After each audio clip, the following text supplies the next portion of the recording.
Police से समर्थित एक मूवी आई थी गंगा जल, जिससे मैं बहुत ज़्यादा प्रभावित था। पहले ही प्रयास में मुझे पीएससी में सिलेक्शन हुआ। ये पीएससी जो होती है या यूपीएससी काफ़ी लंबा समय मांगती है। एक आरोपी में से एक जो पिस्टल तान दिया था।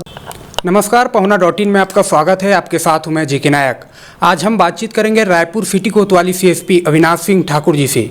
यह सफ़र इनके लिए इतना आसान नहीं था, लेकिन इन्होंने अपनी कड़ी मेहनत और लगन से इसे आसान कर दिया। सर, बहुत बहुत स्वागत है आपका पहुना.in में। बहुत बहुत धन्यवाद। सर, मेरा पहला सवाल आपसे यही रहेगा कि सर, आपका जन्म कहाँ हुआ और जो आपकी पढ़ाई लिखाई हुई कहाँ कहाँ हुई? मेरा जन्म महासमुंद जिला के बसना ब्लॉक के अंतर्गत एक छोटा सा गांव है भंवरपुर, वहाँ हुई थी। मेरी प्रारंभिक शिक्षा क्लास 10 तक मैंने वहीं की। उसके बाद पश्चात अगली जो 11वीं और 12वीं की परीक्षा पढ़ाई मैंने बलौदाबाजार जिले से की।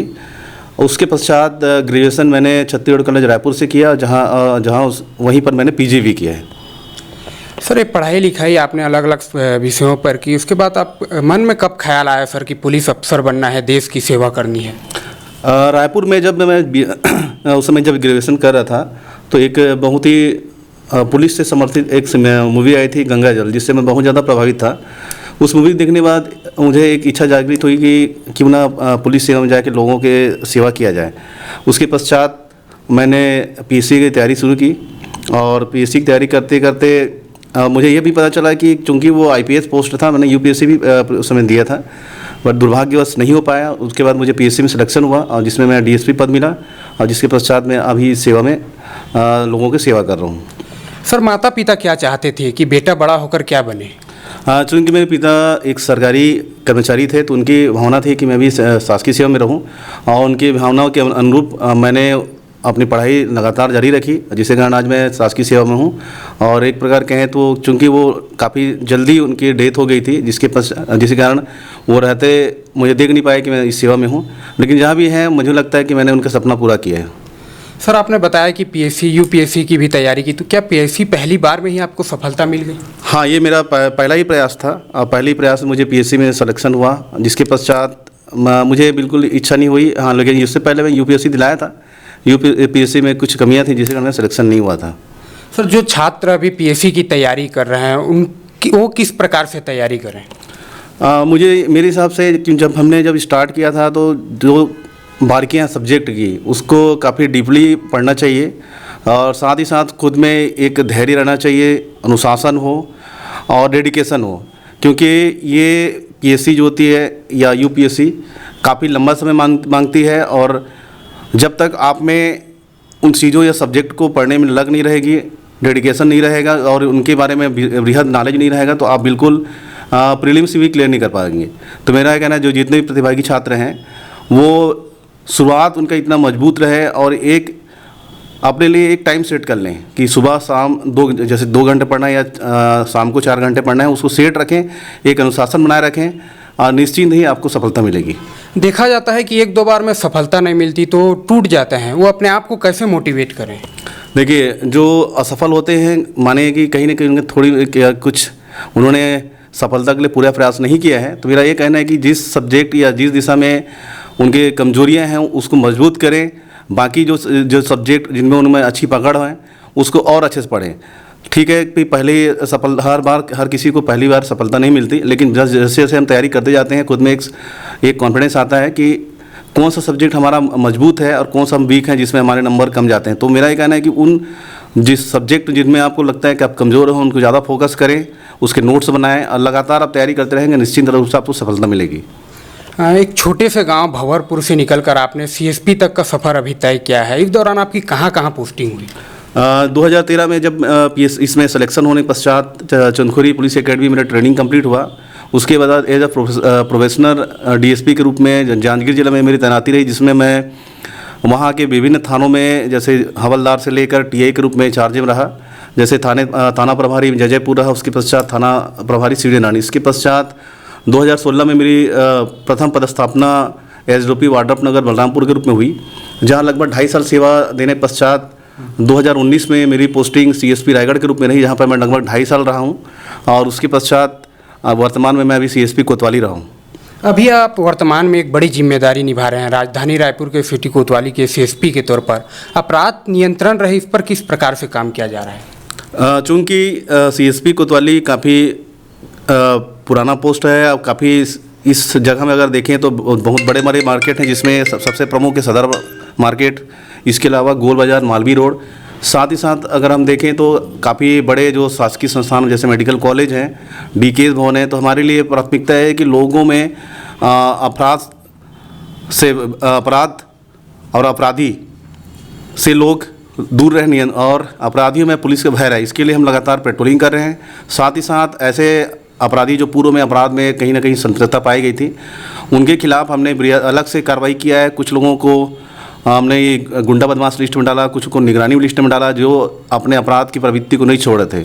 साथ ही साथ कुछ ऐसे मोहल्ले जहाँ पर लगातार चाकूबाजी हुई या जहाँ भी सूचना मिलती है कि ऐसे लड़के हैं जो अपराध में संलिप्त हो रहे हैं, वहाँ पर लगातार दबिश दी जा रही है और ऐसे लोगों के खिलाफ हम लगातार कार्रवाई करें। साथ ही साथ हम इस क्षेत्र में जब से आए हैं विशेष प्रयास ये रहा है कि ज़्यादा से ज़्यादा प्रतिबंधात्मक कार्रवाई करें, ताकि लोगों में जो खासकर अपराधी प्रवृत्ति के लोग हैं उन्हें पुलिस का भय रहे।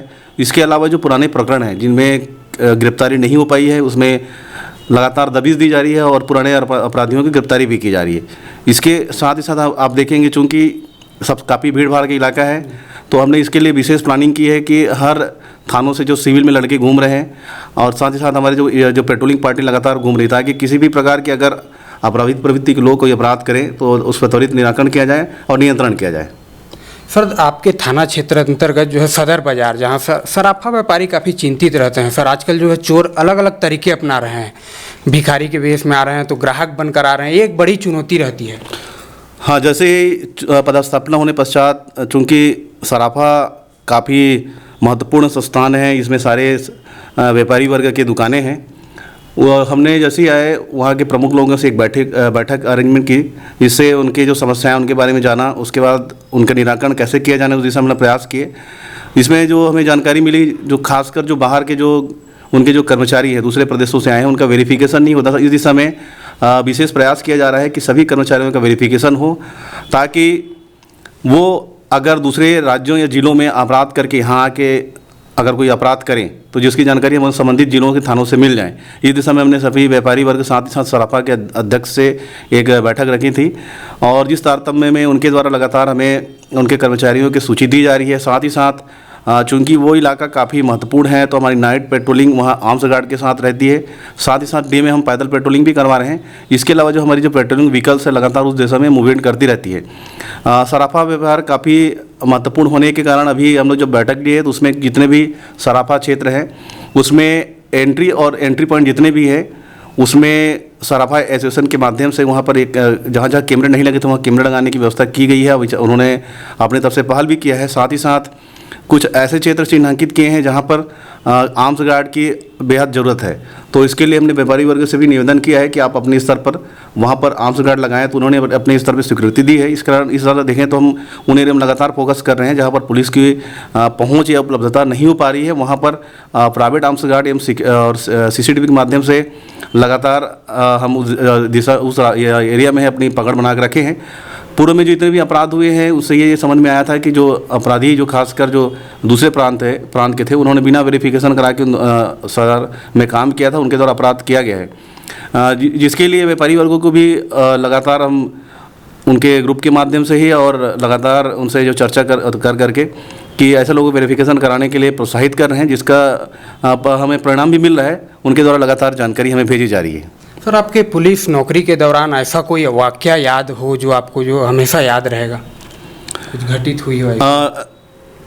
चूँकि पुलिस का विभाग ही ऐसा चैलेंजिंग होता है और लगातार जहाँ पदस्थापना रही कहीं ना कहीं नए नए चैलेंज मिलते रहते हैं। लेकिन मुझे जो सबसे ज़्यादा जो प्रभावित किया है वो जब रायगढ़ CSP के दौरान एक घटना हुई थी। वहाँ पर लगभग 26 लाख ATM में दो जो चोर थे उनके द्वारा ATM को लूटा गया था, जिसमें गार्ड्स को उन्होंने 4 गोली मारा था जबकि ड्राइवर को हेड शॉट करके उसकी डेथ हो गई थी और उन्होंने हवाई फायर करते हुए लगभग 26 लाख कैश लूट कर वो भाग गए थे।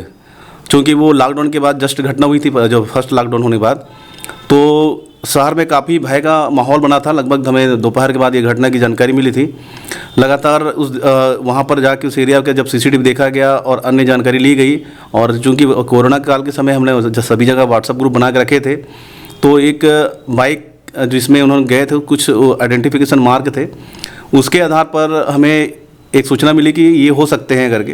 तो रात के लगभग 11-12 बजे रेड की कार्रवाई की गई, जो रायगढ़ शहर से लगभग 25 किलोमीटर एक गांव था जो काफ़ी जंगल इलाका में था। और वहाँ जब रेड कार्रवाई की गई थी तो वहाँ लगभग हम लोग 50 की फोर्स थी, जिसका लीड मैं कर रहा था, जिसमें सभी आर्म्स के साथ थे। जब हम उस घर में जहाँ वो लोग रुके हुए थे, जब एंटर किए तो उनके एक आरोपी में से एक जो पिस्टल तान दिया था, तो वहाँ पर उन्हीं के साथी को पकड़ के उसके पिस्टल को लूटा गया था। और इस घटना को हम लोग लगभग 10 घंटे में ही खुलासा कर दिए थे। तो मेरे जीवन का सबसे यादगार मैं मानता हूँ। अगर थोड़ी सी भी चूक हो जाती तो बहुत बड़ी घटना हो जाती थी। सर, एक आखिरी सवाल मेरा रहेगा कि सर, पुलिस की नौकरी रहती है, इसमें 24 घंटा ड्यूटी रहती है, इसके बाद आप घर परिवार के लिए कैसे समय निकालते हैं? हाँ, ये ऐसा सवाल है जिसका जवाब मुझे लगता है कोई भी पुलिस अधिकारी दे नहीं सकता, क्योंकि जब भी हमें समय मिलता है ऐसा टाइम शेड्यूल तो हम नहीं कर सकते कि ये समय हम अपने परिवार को कहीं घुमाने ले जाएं। या कई बार हम टाइम सेट किए कहते हैं और कुछ बड़ी घटना हो जाती है तो जहां परिवार को बिल्कुल कहीं लेके जाना मुमकिन नहीं होता, इसलिए प्लानिंग तो नहीं कर पाते। जब भी टाइम मिलता है प्रयास करते हैं कि वो खुद चल दें, या अगर थोड़ा मोड़ा हमको समय मिलता है तो उनको साथ देते हैं। तो परिवार भी कहीं ना कहीं हमारे जो वर्किंग स्टाइल को लेकर वो उनको जानकारी है, तो भी उनमें समर्पण है। मैं तो बोलूँ सबसे बड़े अगर कोई समर्पण देता है तो हमारा परिवार है। वो बाकी चीज़ों को वो मैनेज करते हैं, जिसके कारण हम लोग अपने ड्यूटी को अच्छे ढंग से कर लेते हैं। सर, Pahuna.in से बात करने के लिए बहुत बहुत धन्यवाद आपका। बहुत बहुत धन्यवाद आपको।